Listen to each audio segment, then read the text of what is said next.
الحمدللہ رب العالمین والصلاة والسلام علی سید الانبیاء والمرسلین وعلی آلہ الطیبین الطاہرین اما بعد فاعوذ باللہ من الشیطان الرجیم بسم اللہ الرحمن الرحیم اقتربت الساعة وانشق القمر صدق اللہ مولانا العظیم۔ معزز سامعین اکرام، السلام علیکم ورحمۃ اللہ وبرکاتہ۔ سلسلہ وار سیرت النبی کا درس جاری ہے، اور پچھلے درس میں ہم نے یہ بتلایا کہ کفار مکہ کس طرح سے رسول اللہ صلی اللہ علیہ وسلم سے مختلف قسم کی ڈیمانڈز کر رہے تھے، اور انہیں جھوٹا ثابت کرنے کے لیے طرح طرح کے بہانے تلاش کر رہے تھے۔ اور اسی اجتماعی کوشش میں ایک اور واقعہ یوں رونما ہوا کہ ابو جہل نے اس دعوت و تبلیغ کے کام کو روکنے کے لیے اپنے ایک دوست حبیب بن مالک کو دعوت بھیجی تاکہ وہ آئے، ان حالات کا معائنہ کرے اور ابو جہل کے مشن میں مدد کرے، یعنی رسول اللہ صلی اللہ علیہ وسلم کی دینی تبلیغ کے کاموں میں رکاوٹ بننے کی کوشش کرے۔ اور دوسری روایت کے مطابق دوسرے بھی کفار مکہ بھی اسی طرح شامل ہوئے۔ وہ سوچنے لگے کہ یہ محمد صلی اللہ علیہ وسلم معاذ اللہ یہ جادوگر ہیں، اور جادو کے ذریعے جو ہیں لوگوں کے دلوں کو اپنی طرف کرتے ہیں، جس کی وجہ سے باپ بیٹے میں دشمنی پڑ رہی ہے۔ تو کیوں نہ ہم ان سے ایسا مطالبہ کریں کہ جادو اس پر قادر نہ ہو سکے۔ وہ جانتے تھے کہ جادو کی اپنی باؤنڈریز ہیں، لمیٹیشنز ہیں، حدود ہیں۔ یہ اسباب ظاہری دنیا تک کی حد تک جادوگروں کا جادو چل سکتا ہے، ہم پر تو وہ جادو کر سکتے ہیں، لیکن آسمان میں ان کا جادو نہیں چل سکتا۔ تو انہوں نے یہ طے کیا کہ حضور علیہ الصلاۃ والسلام سے مطالبہ کیا جائے کوئی ایسے معجزے کا جو کہ آسمان سے متعلق ہو۔ ادھر جو ہے حبیب بن مالک کو لے کر ابو جہل جب آیا تو اس کے سامنے حضور علیہ الصلاۃ والسلام کے متعلق بہت ساری شکایتیں کرنے لگا۔ یہ تمام باتیں سن کر حبیب بن مالک نے کہا پہلے میں ان سے مل کر دیکھوں تو صحیح کہ آخر وہ کون ہیں، کیا بات کرتے ہیں۔ چنانچہ نبی اکرم صلی اللہ علیہ وسلم کے پاس کہلا بھیجا کہ حبیب بن مالک فلاں فلاں مقام پر سرداران قریش کے ساتھ آپ سے ملنا چاہتے ہیں۔ تو حضور علیہ الصلاۃ والسلام اس مقام پر تشریف لے گئے۔ حبیب نے آپ سے دریافت کیا کہ آپ کس چیز کی دعوت دیتے ہیں؟ حضور علیہ الصلاۃ والسلام نے فرمایا اللہ کی وحدانیت کی اور اپنی رسالت کی۔ تو حبیب نے کہا کہ اگر آپ اپنی نبوت کے دعوے میں سچے ہیں تو اس پر بطور دلیل کوئی معجزہ تو ہوگا۔ تو آپ علیہ السلام نے فرمایا کہ تم جو مطالبہ کرو، جو معجزہ تم چاہتے ہو میں اس کو دکھا سکتا ہوں۔ اس پر حبیب نے کہا کہ میں 2 معجزے دیکھنا چاہتا ہوں، میرے 2 مطالبات ہیں۔ پہلا یہ کہ آپ چاند کے 2 ٹکڑے کر دیں، اور دوسرا یہ کہ آپ خود بتا دیں کہ میں کیا چاہتا ہوں۔ دیکھیں، پہلا مطالبہ اس نے بتا دیا، اور دوسرا مطالبہ اپنے دل میں چھپا لیا اور کہا کہ رسول اللہ صلی اللہ علیہ وسلم خود بتا دیں کہ وہ معجزہ چاہتا کیا ہے اور معجزہ کر کے بھی دکھائیں، یعنی ایک ہی بات میں 2 چیزیں مانگ لی۔ تو نبی اکرم صلی اللہ علیہ وسلم تمام سرداران قریش کے ساتھ جبل ابو قبیس پر تشریف لے گئے۔ آج مکہ میں آپ دیکھیں حرم مسجد الحرام کے بالکل اس طرف، جہاں سے دلہ جیاد سے ہوٹل سے جب نیچے کی طرف آتے ہیں تو رائٹ سائڈ میں آپ کو جو ہے جبل ابو قبیس نظر آئے گا، یہ پہاڑ نظر آئے گا۔ تو جبل پہاڑ کو کہتے ہیں عربی میں۔ تو جبل ابو قبیس کے اوپر لے گئے، اور آپ علیہ السلام نے فرمایا کہ دیکھو اگر میں اس طرح کر کے دکھا دوں تو کیا تم میری نبوت کو تسلیم کر لو گے؟ انہوں نے کہا ہاں بالکل، ہم آپ کے نبی ہونے کو تسلیم کر لیں گے۔ تو حضور علیہ الصلاۃ والسلام نے ان سے مطالبہ کیا، تو انہوں نے کہا کہ دیکھیں چاند بھی اس طرح ٹکڑے ہونا چاہیے کہ ایک سرا اس طرف ہو جبل ابو قبیس پر، آدھا حصہ ہو، اور آدھا جو ہے جبل قعقاع، یہ شارٹ میں کہتے ہیں قعیقان لفظ ہے اصل میں، یہ جبل پہاڑ دوسرا پہاڑ ہے مکہ کی وادی میں۔ تو کہنے لگے کہ دوسرا ٹکڑا ہمیں وہاں نظر آنا چاہیے۔ تو کہا ٹھیک ہے اسی طرح ہوگا۔ چنانچہ رسول اللہ صلی اللہ علیہ وسلم نے دعا فرمائی، اور ایک روایت کے مطابق آپ نے انگلی سے اشارہ فرمایا تو فوراً چاند 2 ٹکڑوں میں بٹ گیا. ایک حصہ جبل ابو قبیس کے اوپر نظر آتا تھا اور دوسرا جو ہے جبل قعقاع پر نظر آتا تھا. تو یہ لوگ حیران ہو گئے، یہ کیا معاملہ ہو گیا؟ جو ہم نے مانگا ویسا ہی ہو گیا.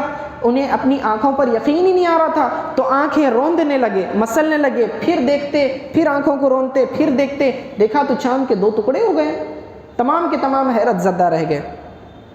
تو رسول اللہ صلی اللہ علیہ وسلم نے فرمایا کہ اے لوگو گواہ ہو جاؤ، دیکھ لو اور گواہ ہو جاؤ. پھر انہوں نے مطالبہ کیا نہیں آپ اس کو دوبارہ جوڑ بھی دیں. پھر آپ نے اشارہ کیا اور چاند دوبارہ جو ہے جڑ گیا. یہ رات تھی جو ہے لیلۃ المقمرہ، یعنی کہ چاندنی رات تھی. چاند کی 14ویں تاریخ تھی، اسی لیے چاند پورا گول تھا، تبھی تو 2 ٹکڑوں میں ٹوٹتا ہوا بالکل نظر آیا. تو چاند دوبارہ جڑ گیا. اب لوگ جو ہے فوراً ماننے کے لیے تیار نہیں تھے. بات کا معاملہ میں پھر سناؤں گا. تو یہ پہلے 2 شرطیں مکمل کر لیتے ہیں. تو حبیب بن مالک نے کہا تھا کہ پہلا معجزہ تو یہ کہ آپ مجھے چاند کے 2 ٹکڑے کر بتا دیں، جو آپ نے کر کے دکھا دیا. دوسرا کہ آپ خود بتا دیں کہ میں کیا چاہتا ہوں، میرے دل میں کیا بات ہے. تو آقا علیہ الصلوۃ والسلام نے فرمایا کہ تمہاری ایک لڑکی ہے جو اندھی، بہری اور لنگڑی ہے، تم چاہتے ہو کہ وہ شفا یاب ہو جائے، جاؤ تمہاری لڑکی صحت یاب ہو گئی ہے. یا آقا علیہ الصلوۃ والسلام کو اللہ نے وہ وسعت علمی عطا فرمائی کہ غیب کی خبریں بھی آپ علیہ الصلوۃ والسلام بتا دیا کرتے تھے. اس شخص کے دل میں کیا خواہش تھی وہ بھی بتا دیا، اس کی پریشانی بھی بتا دی، اس کا حل بھی کر دیا. آپ علیہ السلام کی دعا سے جو ہے وہ لڑکی صحت یاب ہو گئی. یہ سننا ہی تھا کہ حبیب بن مالک نے کہا کہ اے اہل مکہ، ایمان کے بعد کفر نہیں ہو سکتا. تم جان لو کہ میں گواہی دیتا ہوں کہ اللہ کے سوا کوئی معبود نہیں، اور حضرت محمد صلی اللہ علیہ وآلہ وسلم اس کے بندے اور اس کے رسول ہیں. حبیب کلمہ پڑھ کر جو ہے دولت ایمان سے شرف یاب ہو گئے. جب اپنے گھر پہنچے تو وہی لڑکی جو اپاہج تھی خود اٹھ کر دروازہ کھولا ہے. آپ حیرانی سے اسے دیکھ رہے ہیں، تو بیٹی کیا ماجرا ہے؟ تو کہنے لگے کہ میں لیٹی ہوئی تھی، میں نے خواب دیکھا، ایک حسین و جمیل شخص نورانی بزرگ میرے خواب میں تشریف لائے اور فرمایا بیٹی دیکھو تمہارے والد مسلمان ہو چکے ہیں، اگر تم بھی اسلام قبول کر لو تو اللہ تعالیٰ تمہیں صحت یاب فرما دے گا، تمہارے جسم کے اعضاء صحیح و سلامت ہو جائیں گے، تمہیں شفا یاب ہو جاؤ گی تم.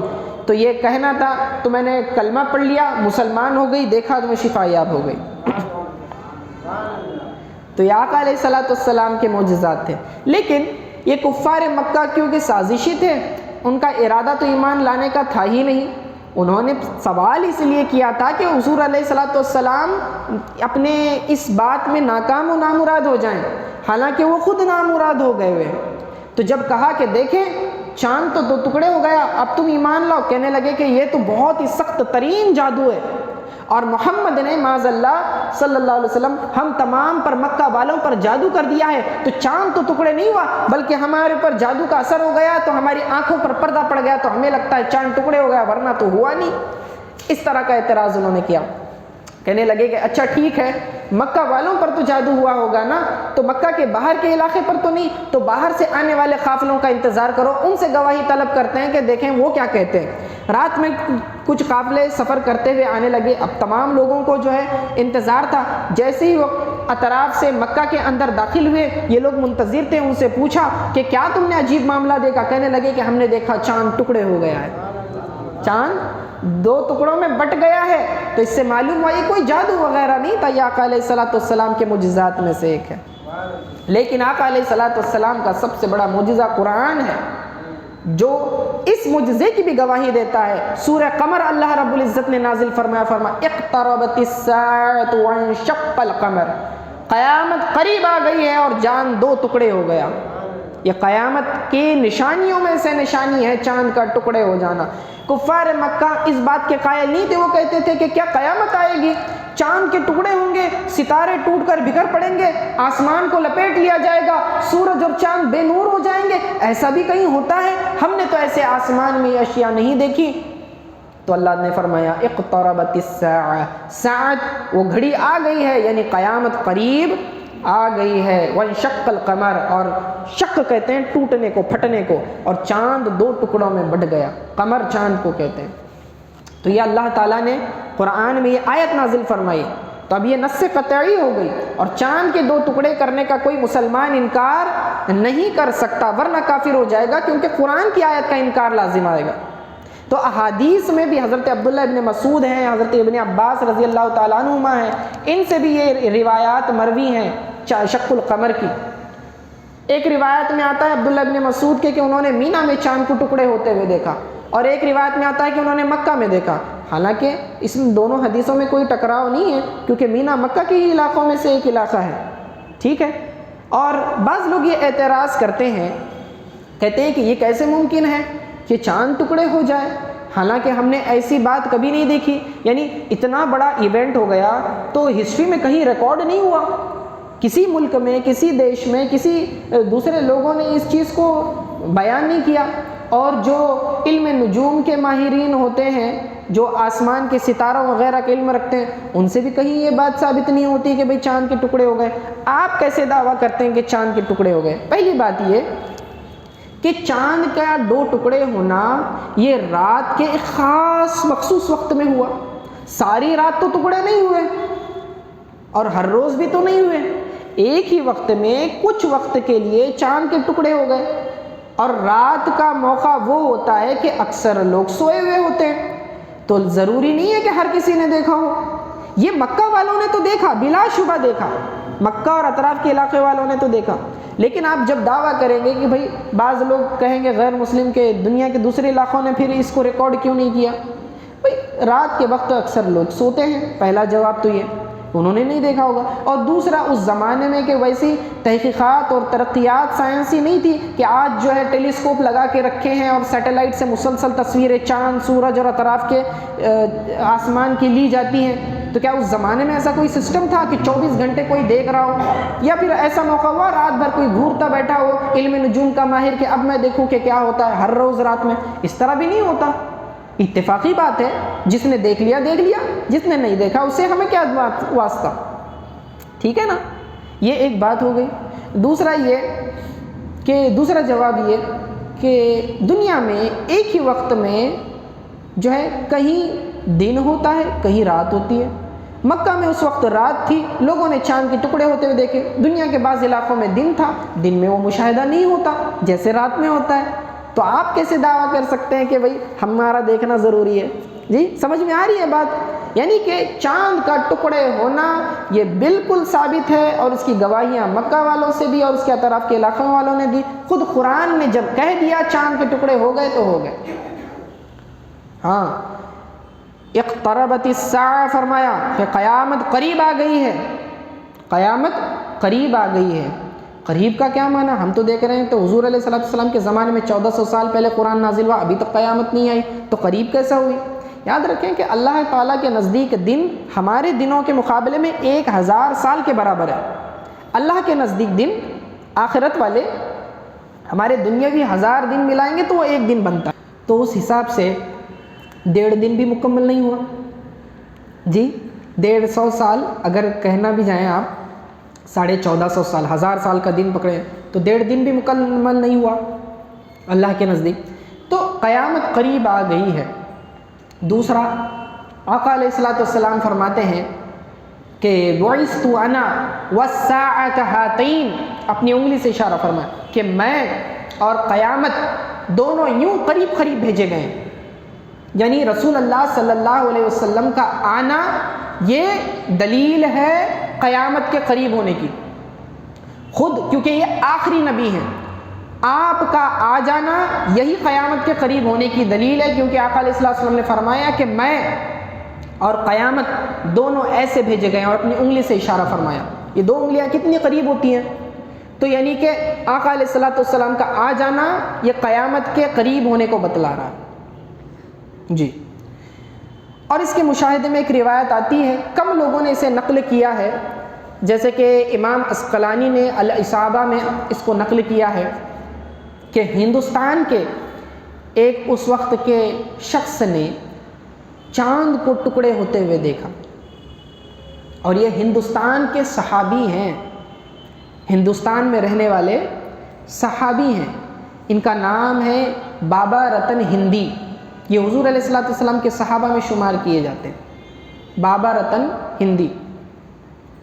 تو ان کے تعلق سے آتا ہے کہ ان کی عمر بہت لمبی تھی، بہت لمبی تھی۔ تمام انسانوں میں، صحابہ میں، حضور صلی اللہ علیہ وسلم کے صحابہ میں جو انسان ہیں ان میں ان کی عمر سب سے زیادہ تھی۔ 700 سال کی عمر پائی انہوں نے۔ کتنی؟ 700 برس کی عمر پائی۔ وہ اپنا واقعہ یوں بیان کرتے ہیں، یہ جو ہے تجارت کیا کرتے تھے، یہ ملک شام وغیرہ کا ہندوستان سے جو ہے مال سپلائی کرتے تھے، بیچنے وغیرہ کے لیے جاتے تھے، عربوں کے علاقے میں جاتے تھے۔ ایک مرتبہ وہ مکہ کے اطراف کے علاقے میں گئے تو دیکھا ایک وادی میں بہت ساری بکریاں، تیز بارش ہو رہی ہے اور بکریاں ہیں۔ اب دیکھیں اس وقت ان کی عمر کیا تھی، جب یہ رسول اللہ صلی اللہ علیہ وسلم کا بچپن کا زمانہ تھا تو ان کی جوانی تھی اس وقت۔ تو یہ جو ہے گئے اس علاقے میں تو دیکھا وہاں پر ایک لڑکا ہے، بڑا ہی حسین و جمیل خوبصورت ہے، اور تیز بارش ہو رہی ہے اور درمیان میں نالا ہے، بکریاں تو چھلانگ لگا کر جو ہے اس نالے کو عبور کر کے جا رہی ہیں، کراس کر کے جا رہی ہیں، لڑکا وہیں کھڑا ہے۔ آپ اس کے قریب گئے، گویا کہ آپ سمجھ گئے کہ یہ شخص جو ہے، یہ بچہ اس نالے کو کراس کرنا چاہتا ہے، پار کرنا چاہتا ہے، انتظار کر رہا ہے کہ کوئی اسے پار کرا دے۔ تو یہ قریب گئے اور پوچھا کہ کیا تمہیں یہ نالا کراس کرنا ہے؟ تو انہوں نے اشارے سے ہاں کہا، کیونکہ وہ عربی نہیں جانتے تھے، یہ ہندی جاننے والے، وہ عرب کے علاقے سے تعلق رکھنے والا بچہ۔ تو پھر وہ اس کے پاس گئے اور پھر اسے اٹھایا، اپنے کندھوں پر بٹھایا، اپنے کندھوں پر بٹھا کر جو ہے وہاں سے پانی کو کراس کیا اور پھر دوسری طرف بھیج دیا، وہاں اتار دیا۔ اب کہتے ہیں کہ میں بات تو نہیں سمجھ سکتا تھا، لیکن البتہ اس نے بار بار یہ کہا کہ اللہ تمہاری عمر دراز کرے، اللہ تمہاری عمر دراز کرے، اللہ تمہاری عمر دراز کرے۔ تقریباً 7 مرتبہ فرمایا۔ کتنے؟ 7 ٹائمز اس نے یہ بات کہی۔ پھر آپ نے اس کو اتار دیا، آپ آ گئے۔ بعد میں کچھ عرصے بعد، ایک 50 سال تقریباً گزر چکے ہوں گے، تقریباً میں اندازاً کہہ رہا ہوں، تو اس وقت جو ہے بعض قافلے، اچھا یہ اس وقت دریا کے کنارے تھا، اس نے چاند کے ٹکڑے ہوتے ہوئے مشاہدہ کیا رات کے وقت، بڑا عجیب معاملہ، حیران ہوا کہ یہ کیا بات ہے۔ تو بعض جب عرب سے کچھ قافلے آئے تو اس نے پوچھا کہ کیا معاملہ ہے، تو کہنے لگے کہ ہاں مکہ میں ایک شخص ہے جو اپنی نبوت کا دعویٰ کرتا ہے اور وہ معجزات بھی بتاتا ہے، اور پھر انہی معجزات میں سے ایک یہ بھی تھا کہ اس نے چاند کے 2 ٹکڑے کیے۔ اب ان کا شوق بڑھا کہ میں نے خود چاند کے ٹکڑے ہوتے ہوئے دیکھے، یعنی وہ بات جو کہنے والا شخص ہے وہ بالکل سچا ہے۔ تو یہ مکہ کی طرف چلا گیا، یعنی یہ بابا رتن ہندی وہاں چلے گئے، لیکن تب تک آقا علیہ الصلوۃ والسلام جو ہے مکہ سے ہجرت کر کے مدینہ پہنچ چکے تھے۔ جب اسے پتہ چلا کہ حضور علیہ الصلوۃ والسلام مدینہ چلے گئے ہیں، یہ بھی جو ہے مدینہ شریف کی طرف چل پڑا اور مسجد نبوی میں وہاں پہنچ گیا، کیونکہ لوگوں نے کہا کہ وہ مسجد نبوی میں آپ کو ملیں گے۔ تو صحابہ کے جھرمٹ میں آقا علیہ الصلوۃ والسلام تشریف فرما ہے، حسین و جمیل چہرہ، دیکھتے ہی پہچان گیا۔ تو قریب گئے بابا رتن اور کہنے لگے کہ میں اس علاقے سے آیا ہوں، یعنی کہ ہندوستان سے آیا ہوں، انڈیا سے آیا ہوں، بتائے کہ میں نے آپ کے متعلق سنا ہے کہ آپ کہتے ہیں کہ آپ نبی ہیں، تو میں چاہتا ہوں کہ آپ کوئی معجزہ بتائیں جس پر مجھے یقین آ جائے کہ آپ ہی جو ہیں سچے نبی ہیں۔ تو حضور علیہ الصلوۃ والسلام مسکرائے اور فرمایا کہ کیا تمہیں ہماری دعا یاد نہیں ہے جو ہم نے 7 مرتبہ تمہیں دی تھی کہ اللہ تمہاری عمر میں برکت دے؟ دیکھو تمہاری عمر اب کتنی ہے۔ 7 مرتبہ دعا کا یہ اثر تھا کہ 700 کی عمر پائی، ہر ایک دعا پہ 100 سال کا اضافہ ہوا، تو 700 کی عمر پائی۔ جیسے ہی یہ واقعات کے معلوم ہوا، وہ بچہ جسے انہوں نے عبور کرایا تھا پانی پر سے، وہ آقا علیہ الصلوۃ والسلام تھے۔ تو بچپن کا وہ واقعہ یاد دلایا، کیا تمہیں وہ یاد نہیں ہے کہ ہم نے آپ کو 7 مرتبہ دعا دی تھی؟ کیا یہ معجزہ کافی نہیں ہے ایمان لانے کے لیے؟ فرمایا ہاں کافی، اور پھر ایمان قبول کیا۔ 15 دن آقا علیہ الصلوۃ والسلام کے صحبت میں وہاں پر رہے، تو 700 عمر پائی۔ اندازہ لگائیں تو شق القمر کا جو واقعہ ہے، اس کی گواہیاں مختلف علاقوں سے بھی ملی ہیں، ایسا نہیں ہے کہ صرف مکہ والوں نے مشاہدہ کیا ہو۔ بہرکیف قرآن نے جو ہے اس کو ڈکلیئر کر دیا اور اس کو بتلا دیا کہ یہ جو ہے قیامت کے قریب ہونے کی نشانی ہے کہ کیونکہ چاند 2 ٹکڑے ہو گیا۔ لیکن اس کے بعد بھی مکہ کے بعض جو کفار تھے جن کے سخت دل تھے، ان واضح نشانیوں کو دیکھنے کے باوجود انہوں نے جو ہے اسلام کو قبول نہیں کیا۔ جیسے جن کے نصیب ہوتے ہیں، ان کے نصیب میں تو ایمان کی دولت نہیں تھی، بعضوں کے جن کے نصیب میں ایمان کی دولت تھی انہوں نے اسلام قبول کر لیا۔ اسی طرح کے دوسرے واقعات بھی ہوئے، اور بھی مطالبات لوگ کرتے گئے اور معجزات آقا علیہ الصلوۃ والسلام بتلاتے گئے، جن میں سے ایک اور، اب یہ اجتماعی ڈیمانڈ ختم ہو گئی۔ انہوں نے دیکھا کہ بھائی ہم مل کر کچھ ڈیمانڈ کر رہے ہیں تو یہ بتا رہے ہیں، تو پھر ہر ایک کو جو ہے انڈیویجولی، انفرادی طور پر شوق پیدا ہوا، ہر کوئی جو ہے آقا علیہ الصلوۃ والسلام سے جا کے معجزوں کی ڈیمانڈ کرنے لگا۔ وہاں ایک پہلوان تھا مکہ کا مشہور پہلوان، رکانہ پہلوان، رکانہ نام تھا، ایسا مضبوط اور بہادر اور قوی جسم والا تھا کہ اگر وہ چمڑے پر پیر رکھ دیتا اور کئی نوجوانوں سے کہتا کہ اس کے پیر سے وہ کھینچ کر چمڑا نکالے تو چمڑا پھٹ جاتا، لیکن اس کے پیر سے وہ چمڑا نکلتا نہیں تھا، اتنا طاقتور تھا۔ اور اس کی ایک وادی تھی کوہ اسم کے پاس، وہ جو ہے اس کی بکریاں وغیرہ چراتا تھا، وہاں کوئی اس کے ڈر سے نہیں جاتا تھا۔ ایک مرتبہ آقا علیہ الصلوۃ والسلام کا گزر وہاں ہوا اس وادی میں، اب اس نے موقع دیکھا، اکیلے ہیں آقا علیہ الصلوۃ والسلام، ساتھ میں کوئی بھی نہیں ہے، تو رکانہ پہلوان نے حضور علیہ الصلوۃ والسلام کو مخاطب کر کے کہا کہ کیا تم ہی وہ شخص ہو جو نبوت کا دعویٰ کرتا ہے، ہمارے خداؤں کو برا بھلا کہتا ہے؟ تو آقا علیہ الصلوۃ والسلام نے فرمایا ہاں میں ہی ہوں۔ تو کہنے لگا کہ دیکھو میں اس مکہ کا جو ہے سب سے طاقتور پہلوان ہوں، اگر تم جو ہے مجھے پچھاڑ دو کشتی میں تو میں جو ہے تمہیں نبی مان لوں گا۔ تو حضور علیہ الصلوۃ والسلام نے فرمایا اچھا ٹھیک بات ہے، اور اس نے یہ بھی کہا کہ میں جو ہے تمہیں 10 بکریاں دوں گا، ایک روایت کے مطابق 100 بکریاں دوں گا۔ کہا ٹھیک ہے۔ تو حضور علیہ الصلوۃ والسلام تیار ہو گئے، اس کے چیلنج کو قبول کیا۔ اب آقا علیہ الصلوۃ والسلام نے ہاتھ میں ہاتھ دیا، پنجہ دیا، اسے موڑا اور وہ درد سے بلبلا اٹھا۔ حضور علیہ الصلوۃ والسلام کی طاقت کی تاب نہیں لا سکا، آقا علیہ الصلوۃ والسلام نے چند ہی منٹوں میں سے زمین پر پٹک دیا۔ اتنا بڑا پہلوان، یہ نبی علیہ الصلوۃ والسلام کی طاقت کے آگے کچھ نہیں، یہ بھی معجزہ رسول تھا صلی اللہ علیہ وسلم، تو اس کو پٹک دیا زمین پر۔ اب وہ حیران ہوا، کہنے لگا کہ نہیں یہ کوئی اتفاق ہوگا، ایسا کبھی نہیں ہوا کہ میں ہارا ہوں، یہ اتفاقاً ایسا ہوا ہوگا، آپ دوبارہ جو ہے میرے ساتھ کشتی کا مقابلہ کریں، اس بار میں جو ہے پرائز بھی بڑھا دیتا ہوں، یعنی کہ 20 کر دیتا ہوں، یا ایک روایت کے مطابق 200 کر دیتا ہوں۔ ٹھیک ہے فرمایا۔ دوسرے مرتبہ بھی دیر نہیں لگی، آقا علیہ الصلوۃ والسلام نے اسے زمین پر پٹک دیا۔ وہ بڑا حیران، اس نے تیسری مرتبہ کہا کہ میں شرط بڑھا دیتا ہوں اور 300 بکریاں کر دیتے ہیں۔